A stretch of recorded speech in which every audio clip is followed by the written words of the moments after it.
అయితే ఇదే అంశంపై స్పందించిన అన్వేష్ శివాజీని విమర్శించే క్రమంలో హద్దులు దాటాడు.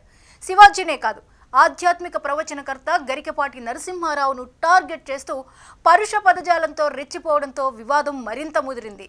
అన్వేష్ విమర్శలు కేవలం వ్యక్తులతోనే ఆగలేదు. తన వీడియోల్లో సీతాదేవి, ద్రౌపది వంటి పురాణ పాత్రలను, హిందూ దేవుళ్లను కించపరిచేలా మాట్లాడడం నెటిజన్లకు ఆగ్రహం తెప్పించింది. అన్వేష్ చేసిన వీడియోలపై నిరసనగా లక్షలాది మంది ఆయన్ను ఇన్స్టాగ్రామ్, యూట్యూబ్లో అన్ఫాలో చేస్తున్నారు. ఒక్క రోజులో ఆయన ఇన్స్టా ఫాలోవర్స్ 1.8 మిలియన్ల నుండి 1.6 మిలియన్లకు పడిపోయారు.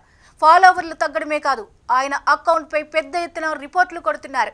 పరిస్థితి విషమించడంతో అన్వేష్ సారీ చెబుతూ మరో వీడియో పోస్ట్ చేసినప్పటికీ నెటిజన్లు మాత్రం శాంతించడం లేదు. అందుకే తక్షణమే ప్రభుత్వం జోక్యం చేసుకుని ఆయన పాస్పోర్ట్ సీజ్ చేయాలని, ఇంటర్పోల్ సహాయంతోనైనా భారత్కు రప్పించి అరెస్ట్ చేయాలని డిమాండ్ చేస్తున్నారు. ఇప్పటికే విశాఖపట్నంలోని గోపాలపట్నం పోలీస్ స్టేషన్లో ఆయనపై ఫిర్యాదులు నమోదయ్యాయి. ఒకవైపు మహిళా కమిషన్ శివాజీని ప్రశ్నించినప్పుడు అంతకంటే దారుణంగా మాట్లాడిన అన్వేష్పై సుమోటోగా కేసులు ఎందుకు నమోదు చేయరని బాధితులు ప్రశ్నిస్తున్నారు.